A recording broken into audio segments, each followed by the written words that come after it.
I still don't know what made me look up that morning, the clang of the wrench, or the way the sunlight slipped between the blinds, landing right where she stood. Either way, the second I saw her, I forgot what I was fixing. It was a Tuesday, always the slowest day at the repair shop. The air smelled of motor oil and instant coffee, and the old ceiling fan clicked with every rotation like it was counting down the minutes till closing. I was tightening a bolt on an old Honda when the glass door opened and she stepped in, a woman who looked like she'd already lived through several lives and didn't owe anyone an explanation for any of them. She wore a navy trench coat, the kind that made her look slightly out of place among grease-stained overalls and cracked concrete. Her hair was tied up, but strands had escaped, brushing against her neck when she turned. I remember thinking, stupidly, that her movements had rhythm. Like even silence followed her lead. "Do you fix radios?" she asked, voice calm but low, as if she'd already been told no too many times. I wiped my hands on a rag. "Depends what's broken." She placed it on the counter, an old transistor, the kind my grandfather used to keep in his kitchen. Its metal edges were scratched, one knob missing. I lifted it gently, half because it looked fragile, half because she was watching me like she was measuring what kind of person I was. "It was my husband's," she said. "It doesn't turn on anymore." There was no ring on her finger, just the faint outline of one, a pale circle that hadn't seen sunlight in a while. "I can try," I said. "Might take a day or two." She nodded, eyes drifting over the cluttered workbench, the half-dismantled engine in the corner, the mug with last week's coffee stain. "You don't look like someone who gives up easily," she murmured. I didn't answer that. My mouth went dry for reasons I didn't want to name. When she left, the door chimed softly, and I caught the faint scent of rain and perfume, something floral but worn thin by time. She came back the next afternoon. The radio was fixed, but I didn't tell her that right away. I let her linger by the counter, tracing the faded stickers on the cash register with her fingertip. Her hand looked steady, but I noticed how she pressed her thumb against her palm, a small, nervous gesture. "Did you manage to bring it back to life?" she asked, smiling just enough to make the question sound less like hope and more like curiosity. "Sort of," I said, turning the knob. The static cracked, then a soft melody filled the air, an old song, low and faded, the kind that sounds like a memory trying to speak again. She exhaled slowly, eyes glistening for just a second before she caught herself. "You fixed it," she said quietly. "Not really," I replied. "Just reminded it how to listen." She looked at me then, really looked, and for a moment, the workshop felt too small for both of us. There was a pause, not awkward exactly, just full of something unnamed. Then her phone rang. She turned away to answer, her tone shifting, formal, distant. I caught fragments of her words. "No, I told you not today. I said I'd call." When she hung up, she didn't meet my eyes. She just placed a few bills on the counter, said, "Thank you," and started to leave. But halfway to the door, she stopped. "Do you listen to the radio much?" she asked, still facing away. "Sometimes," I said. "Depends on what's playing." She nodded once, then left without another word. That night, I found myself turning the shop's radio on again. The same frequency, the same faint melody. I didn't know what I was waiting for. Maybe her voice. Maybe nothing at all. All I knew was that ever since she'd stepped into that room, the silence hadn't sounded the same. She came back the next week, said the radio had stopped working again. I didn't believe her. It was fine when she left. But I didn't ask. I just said, "Let me take a look." The shop was warmer this time, the afternoon sun hitting the metal shelves, filling the air with that mix of dust and heat that makes everything slow down. She stood near the workbench, coat draped over one arm, hair loose this time. It was strange seeing her without the polished composure she'd worn before. There were faint shadows under her eyes, the kind you get from holding things in for too long. "It just went quiet," she said, setting the radio down. Her voice was steady, but there was something underneath it, like a note gone flat. I plugged the radio in, turned the dial. It hummed to life almost immediately. Music poured out, the same melody as before. Her lips twitched into something that wasn't quite a smile. "Guess it just wanted attention. Don't we all?" I said before I could stop myself. She looked up, not startled, but like she'd forgotten I could speak like that. There was a small pause, the kind that happens when words reach too close. She walked over and leaned against the counter, watching my hands work. You like fixing things? Sometimes, I said. It's easier than fixing people. She gave a low laugh, short, almost brittle. People don't stay fixed, anyway. Her voice cracked on the last word, barely noticeable, but I caught it. She turned away immediately, pretending to study the row of wrenches hung on the wall. For a few seconds, neither of us said anything. The music from the radio filled the silence, something old and hopeful, like it didn't know it was out of place here. Do you ever take a break? She asked suddenly. Not really. You should, she said softly. You're too young to get used to noise like this. I wanted to ask what kind of noise she meant, the mechanical kind, or the kind that never leaves your head. But she looked tired, her shoulders sloping inward as if she was carrying something invisible and heavy. So I didn't. Instead, I handed her a cup of coffee. It wasn't good, bitter, lukewarm, but she took it anyway, wrapping both hands around it. Her fingers were cold. Thank you, she murmured, blowing lightly on the surface. I watched the way the steam rose and touched her face, softening the edges of her expression. For a moment, she looked younger, or maybe just less guarded. She glanced at me then, eyes meeting mine with quiet curiosity, like she'd forgotten what it was like to be seen without being asked for something. Careful, she said with a faint smile. You look at people too closely. I don't mean to. Maybe that's worse. She said it gently, but it landed deep. When she finally left, the coffee cup sat empty on the counter, a small, ordinary thing. But the warmth from where her hands had been stayed longer than it should have. That night, I found myself replaying her laugh in my head. It wasn't beautiful, not really, just human, fragile, almost apologetic. And somehow, that made it impossible to forget. It rained that evening, the kind that starts with a whisper and ends up swallowing the world whole. Most of the city had gone quiet by the time she showed up, soaked halfway through her coat, radio wrapped in a towel like it was something precious.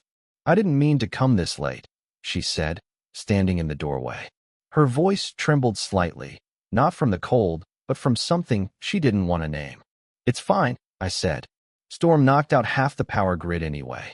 You might as well wait it out here. She hesitated, then stepped inside. The lights flickered, half the bulbs dead, the rest dim. Water dripped from her hair onto the concrete, each drop sharp in the silence. I handed her a towel. She took it, brushing her fingers against mine. A short, static touch, accidental, probably. But it didn't feel accidental. She sat on the stool near the workbench while I pretended to tinker with the radio. It was already fine, I just needed something to do with my hands. The rain grew heavier, hammering against the windows, drowning out the world beyond. She glanced at the door, then at me. You ever feel like storms make everything louder inside your head? Yeah, I said quietly. Like you can't tell which noise belongs to you. Her lips curved faintly, then fell still. The room smelled faintly of rain and metal, warm and electric. She rubbed her palms together, staring at them for too long. I caught myself watching too. Her small gestures, the way her thumb kept tracing the edge of her ring mark, that ghost of a commitment she couldn't quite wash away. A low rumble of thunder rolled through the building. She flinched, then laughed at herself. Ridiculous, isn't it? 45 years old, still jump at thunder. It's not ridiculous, I said. You just feel things more than most. She met my eyes, steady, unreadable. You shouldn't say things like that. I didn't mean, I know, she interrupted softly. That's what makes it worse. We stayed quiet after that. The kind of quiet that felt alive, like the room itself was listening. Her phone buzzed on the counter. The screen lit up with a name she didn't want to see, Mark. She stared at it for a moment too long before turning it face down. X. I asked before I could stop myself. Something like that, she said, voice thin. He still thinks I owe him answers. She didn't explain further, and I didn't push. The storm outside cracked hard, lights blinking once before going out completely. The shop went dark except for the faint glow of my work lamp on battery backup, small, golden, and trembling. She stood, moving closer to see, her shoulder brushing mine as we both leaned over the bench. I could feel the warmth of her even through the damp fabric of her sleeve. For a second, I forgot about breathing. Her voice dropped to a whisper. "You should lock the door." I turned my head slightly, met her gaze. Her pupils were wide, reflecting the trembling light. "Why?" I asked, barely audible. She hesitated, a heartbeat too long. Then, almost as if realizing what she'd said, she stepped back. "Because the rain's blowing in," she murmured, grabbing her coat. By the time I turned to answer, she was already halfway to the door, the towel still in her hand.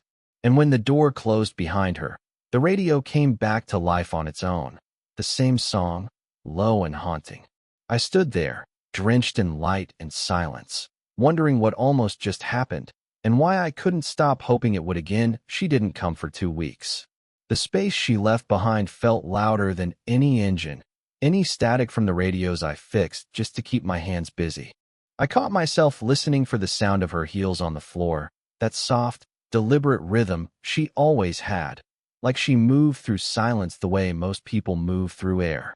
When she finally walked in again, she didn't say hello, just stood in the doorway, looking like someone who'd been caught between staying and running. Her coat was buttoned wrong, small detail, but enough to tell me she hadn't meant to come here. "I shouldn't be here," she said quietly. I nodded, even though it wasn't an answer. "You want me to fix something?" She laughed once, under her breath. "You think everything can be fixed, don't you?" "I think some things deserve the effort." That seemed to hit her. She set the radio on the counter, the same one she kept bringing back. It was fine. It had been fine every time. But this wasn't about that anymore. She stayed standing while I checked it, arms crossed, eyes moving around the room but never landing on me. After a long pause, she said, "You make it too easy to forget how old I am." I stopped what I was doing, the screwdriver slipping slightly in my hand. "I don't think about it," I said. "You should," she replied. "Because I do. Every time I see you." The hum of the fluorescent light above us filled the gap her words left. I could feel the weight of everything unsaid pressing against the walls. "I don't know what this is," I said finally, "but it doesn't feel wrong." She closed her eyes. "That's exactly why it is." The air shifted. Outside, wind scraped against the metal shutters. Inside, everything stilled. She walked closer, until I could see the tiny lines around her eyes, the tiredness she never let anyone else notice. "You look at me like you're waiting for something," she whispered. "Maybe I am.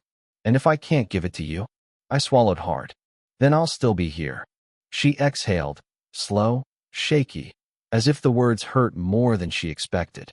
Her fingers brushed the edge of the counter, stopping just short of mine. "You shouldn't wait for people like me," she said. "I've already spent half my life trying to fix what's gone." "Maybe that's why I understand you," I said. "You keep trying.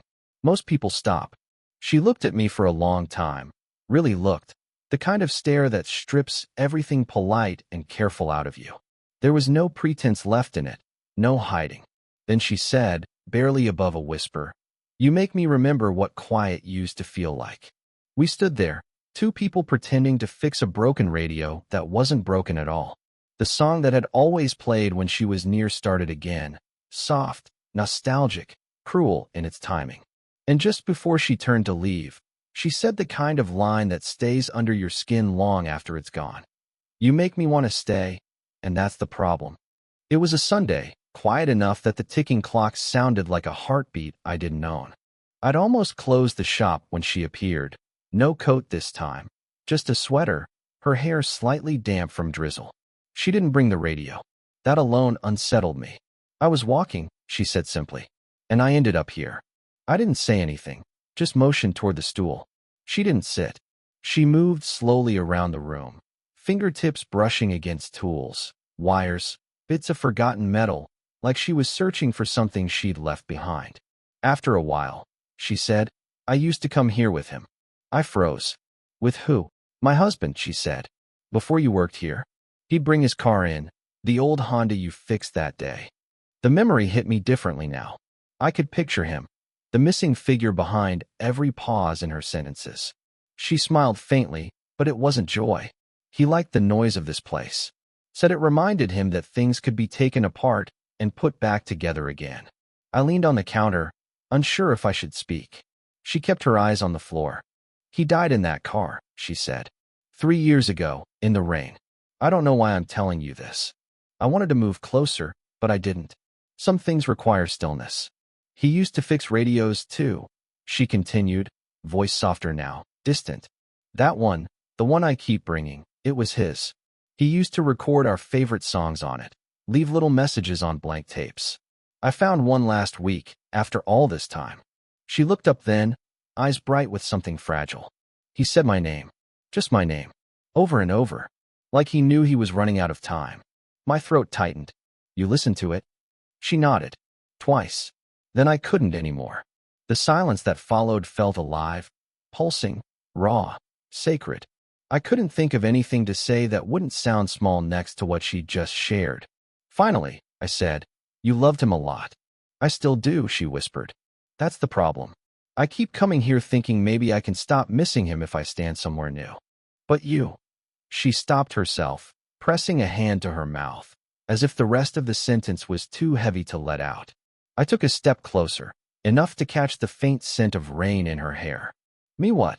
She met my eyes then, and for the first time, I saw her not as someone older or distant, but as someone trying desperately not to fall apart. You remind me of how it felt, she said. Not of him, of being seen. The air between us thinned. Neither of us moved, but everything had shifted. Outside, thunder rumbled far away, not loud, just deep enough to be felt in the chest. She turned toward the door, hand trembling on the handle. Don't wait for me tonight, she said softly. I don't trust myself to come back. And then she was gone, leaving behind nothing but the scent of rain and a cassette tape she'd slipped onto the counter without a word. When I pressed play, her husband's voice filled the room, faint, cracked with time, whispering her name. And for some reason, my hands shook like it was my name he was saying. I didn't see her for days after the cassette, but the silence she left behind wasn't empty. It was full, the way a pause before a truth feels full.